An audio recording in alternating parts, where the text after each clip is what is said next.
Mr. Jones owned a cotton plantation and many slaves. One day he was talking to the owner of the plantation next to his, and Mr. Jones was lamenting the fact that times were tough. He was having to work his slaves harder than ever, and was having trouble with some of them being disobedient or trying to run away. The other plantation owner said he knew someone who could help. Day 1. One day Mr. Jones called his slaves together so a man named Mr. Smith could talk to them. Before beginning, Mr. Smith whispered to Mr. Jones, "Whatever I say, do not contradict me or interfere, and I promise you your slave troubles will end." "My name is Mr. Smith," he said to the slaves, "and this may be the happiest day of your lives. From today forward, you will no longer be slaves, but free men." Mr. Jones was so shocked he started to step forward, but Mr. Smith gestured for him to remain silent. He did, only because the other plantation owner had spoken so highly of Mr. Smith's skills. "You are no longer the property of Mr. Jones," Mr. Smith continued. "You are free. No more would you be forced to labor for the benefit of Mr. Jones. Now you can work for yourselves." Now the slaves were all murmuring and looking at each other. Many were smiling, many were looking puzzled. "In fact, you are now free to leave the plantation whenever you want," Mr. Smith said. "However, since we are surrounded by other plantations, if you leave, some other plantation owner will likely claim you as his own the moment you set foot on his property. So I urge you not to risk your newfound freedom by doing something so foolish. Instead, I suggest that you stay here, no longer as slaves, but as willing participants and part owners of this plantation. Yes, this is now your plantation." Mr. Jones bit his tongue to keep from objecting. "For now, we might as well leave Mr. Jones in charge," said Mr. Smith, "since he is the only one with any experience at running a plantation, which is quite a complicated thing to manage. But he will no longer be your master, but just another worker on the plantation. In fact, he will now be using his organizational and management skills to serve you. Whatever problems you may have had with him before, you are now all equals, and you need each other to make this work. If we all cooperate and work together, we can all reap the benefits together. In honor of this happy occasion, I present you this new symbol of togetherness and cooperation, this flag, which shall be the emblem of the new, free Jones plantation." He held up the new flag, but most of those listening were still too amazed to respond. "And this shall be our motto," Mr. Smith announced. "We work together as free men for our mutual benefit, pledging our allegiance to the Jones plantation, which stands for prosperity, liberty, and justice for all.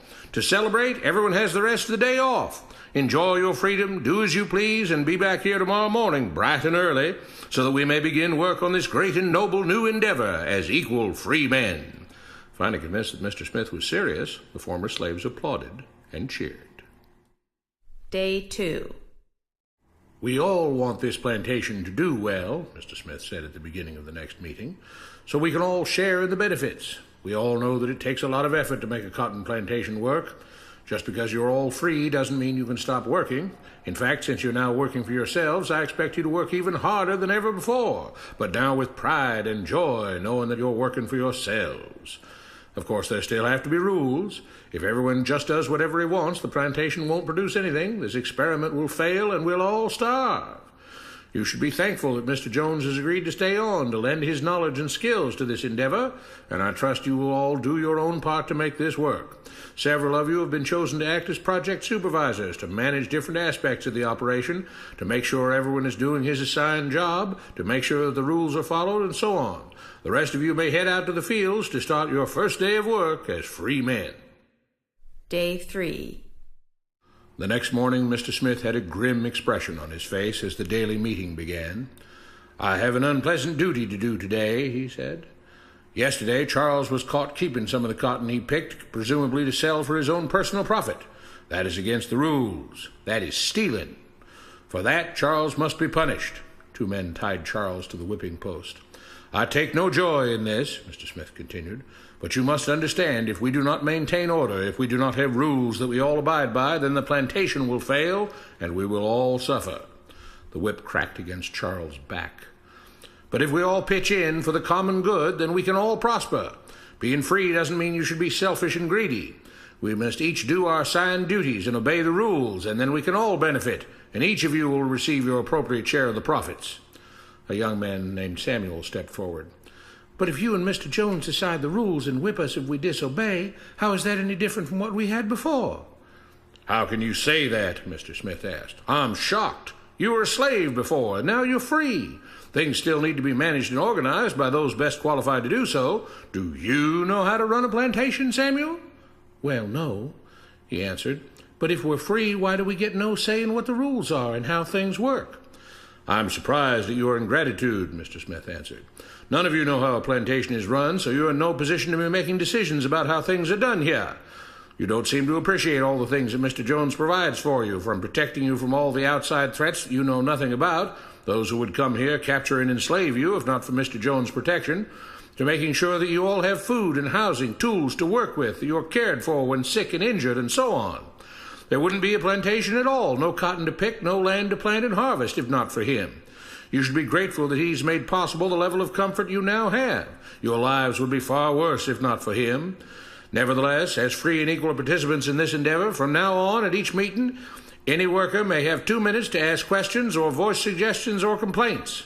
With that, the workers all seemed satisfied and headed out again to the fields to pick the cotton. Day 4. "I have a big announcement," Mr. Smith said as the daily meeting began. "Mr. Jones' cousin is here, and not just to visit and see how our project is coming along. It has been decided that from now on you will be deciding who will manage the plantation.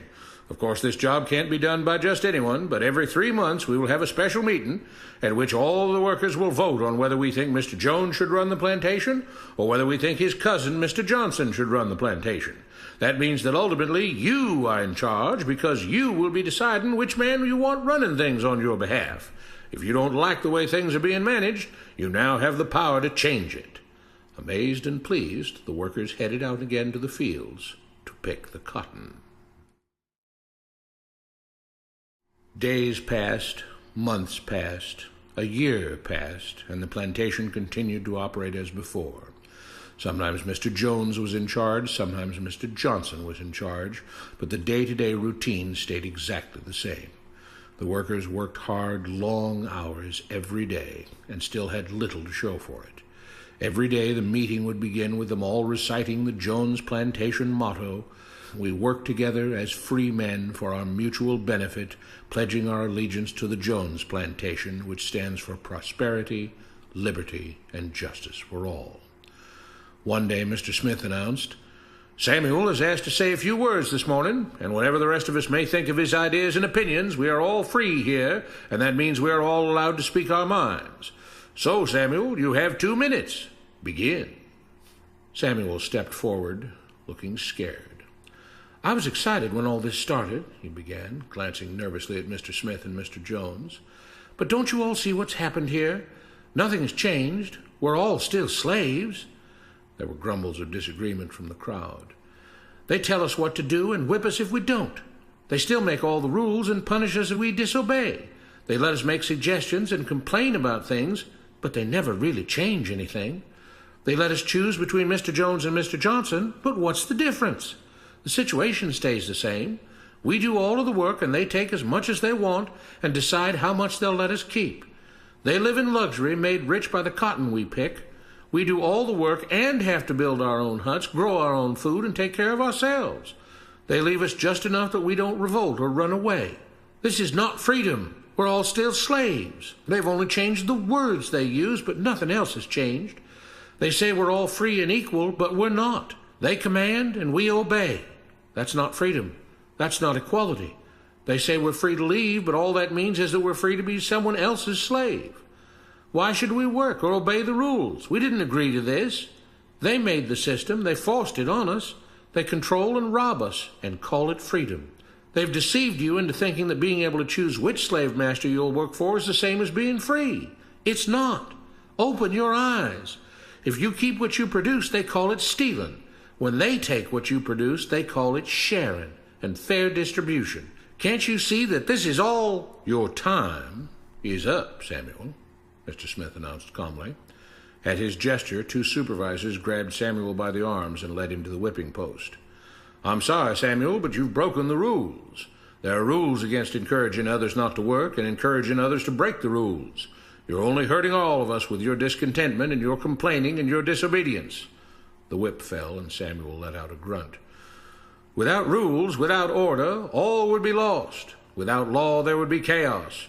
We can't just behave as wild animals, each doing whatever he pleases. We must all follow the plan and all do our duty for the betterment of everyone, and those who do not must be punished." The whip fell again, and blood flowed freely from Samuel's back. "Samuel, it is you who are stealing from the others. When you don't do your assigned work, you are making more work for others. When you disobey the rules, it is you who are endangering the future of everyone else here. You are the thief. You are the criminal. You are the one trying to destroy the arrangement that keeps us all safe and prosperous." At every lash of the whip, the other workers cheered louder and louder, some yelling curses at Samuel. "Being spoiled and selfish, you complain about everything, talking as if you're oppressed. But you are the one ruining things. You are the one keeping us from being all we could be. It is your greed and your rebelliousness that is hurting all of us. They all play by the rules," Mr. Smith said, gesturing at the others. "What makes you think that you don't have to? You think you're above the law?" There were loud yells of agreement as the whip fell again. "We must maintain order," Mr. Smith proclaimed, "to make this plantation great, to make it so that we can all be happy and prosperous. To have the society we want, there have to be rules. We all have to contribute our fair share to this great endeavor, and we cannot tolerate actions and attitudes that seek to undermine the amazing things that together as free men we have achieved and will continue to achieve." Mr. Jones was smiling as he gave Mr. Smith a pat on the back. The crowd was cheering so loudly that none of them had noticed that Samuel had died. What you have been taught about government and politics is no more accurate or reasonable than what Mr. Smith taught the slaves. If you're ready to look through the veil of rhetoric and propaganda to see the reality beneath, get a copy of The Most Dangerous Superstition. It will change the way you see the world.